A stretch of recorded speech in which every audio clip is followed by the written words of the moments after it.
The Earth is composed of three distinct layers of the core, mantle, and the crust.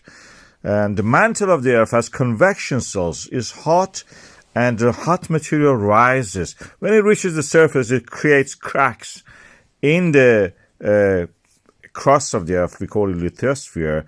And these cracks, one after another, extend and create eruptions. Magma forms at the base of the Earth crust and then rises and creates this eruption. We have such an example in the Reykjanes Peninsula of Iceland, where sequence of these cracks lead to sequence of eruptions. When one is active, eventually the next one adjacent to it will become also active. We call these things volcanic systems, and we have around 4 or 5 of them in just the Reykjanes Peninsula.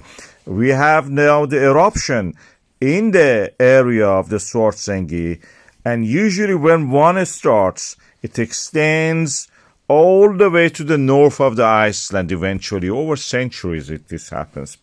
We have the eruption now in the Svartsengi volcanic system. This is started like this. You can see it.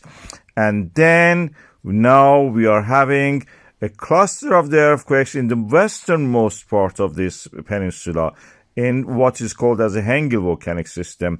A series of earthquakes at a depth of 7 to 5 kilometers, concentrated in the small amount of time in a specific location. The current eruption is already seen from this space. We can see it is very big. A huge river of lava is formed, which is flowing all around downhill towards the Svartsengi geothermal power plant and the world-famous Blue Lagoon spa. And it's quite possible that this Hengill system is also preparing to erupt in the coming years or decades. We have to wait and see. I have several videos about this. This is a collection of them. Since the end of the last eruption of the Svartsengi volcanic system in August, we are seeing lots of earthquakes in the area of the Reykjanes Peninsula of Iceland. Many of them are concentrated around this lake, which we call Clearfarvatn, and that is forming along a series of the transform and extension faults that divide the boundary between the Eurasia and North America. The pulling apart of the land in this area create this extension and transferring the movement through those transform faults, the top parts at a shallower angle. And most of it at the moment are concentrated in the Kristofik area. And we can see in the depth model of these earthquakes, they're concentrated around the depth of the 7 to 5 or 4 kilometers. This is the area earthquakes are happening. Earthquakes are practically shatter or fracture zones, creating voids and fractures and pulverizing rocks, creating pathways practically for any kind of fluid that can flow there. It can be water, brine, or even magma.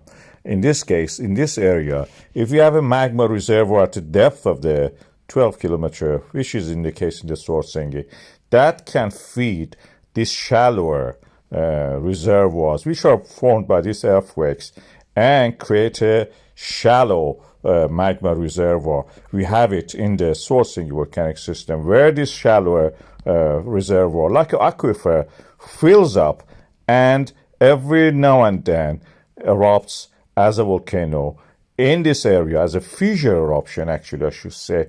For example, in the Svartsengi, we had it in the Reykjanes. This is happening for the last 3 years, and we are seeing it here. There is a possibility. We are seeing formation of this kind of reservoir for the magma, pulverized and fractured zone at a depth that can form a reservoir in the Kristofik area.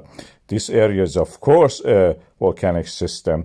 Already we had eruption there, and there are lava fields associated to that, which extend for 50 kilometers, even approaching the town of the Reykjavik, the capital of the Iceland. This is a cartoon which shows what I have talked about in this area.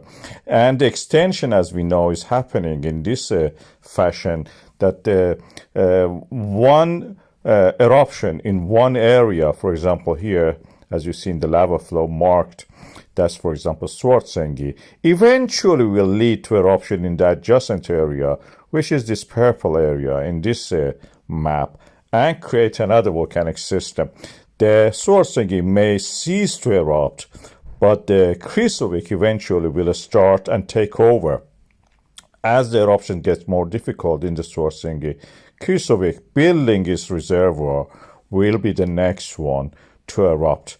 It may happen anytime next year, within 2-3 years, if we are lucky to witness this, or we should say we are unlucky. At the moment, we are seeing the building up of the magma reservoir without actually magma being inside it. This is just a reservoir, meaning a shattered zone of fractures, like the aquifers for water, where any liquid can actually gather in that area. And we are waiting for that just to see what happens. I have a video about the situation and what is going to happen in this area, or what is happening, I should say. Please watch that also, which complements what I've said here.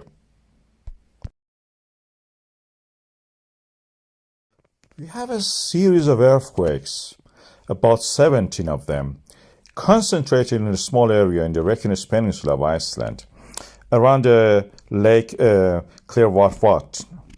And as you can see here, the timing was interesting just a few minutes ago, and the concentration of them in a certain time. And that was it. When we look at the data closely, we see the depth of them is interesting. I've marked them here, you can see. The depth of the 5 to 7 kilometers, and the magnitude is written here. They're quite small, and when we plot them on a chart in 3 dimensions, you can see that they are restricted to a depth of the 7 to 5 kilometers, magnitude relatively bigger compared to what we have in this area, and in that area we don't have any earthquakes at the moment that is as big as that. Although we have the Svartsengi swarm rising gradually in the middle, you can see that. And the location of them indicates these are related to the Krýsuvík volcanic system, a nasty big volcanic system. When the movement in this peninsula happens, the Krýsuvík and the adjacent volcanic systems draw fault lines. They have to accommodate this. Through the transform faults, as you see here, and this is the jagged line of the transform fault and the normal faults. Transform faults are those ones in the black. I've marked them, the movements of them in the Eurasia and the North America. Eurasia is toward the right. When they pull apart like that, the earthquake happens. And this is the exact definition of this kind of, rupture. When such a thing happens deep in the earth, these blocks of the rock, these slivers of the rock, down to the mantle of the earth, softened at the depth, of course, create these sudden jerky movements. We know they are not related to the magma movement, because when we look at the GPS data for this area, this is Krýsuvík data, you cannot see any change in the GPS data due to the accumulation and rising of the ground due to the accumulation of the magma. Adjacent station also doesn't show anything like that. These are the definition of the word tectonic, and this is what we see here. Sudden, jerky movement which creates rupture and breaking apart of the earth crust. That is tectonic. This is the definition of the rupture, breaking or bursting suddenly. And this is the AI image created when you describe it. Such a thing, something like that. Of course, at the depth, no gap between them. But that is a tectonic rupture of the Krýsuvík to accommodate the movement for the peninsula.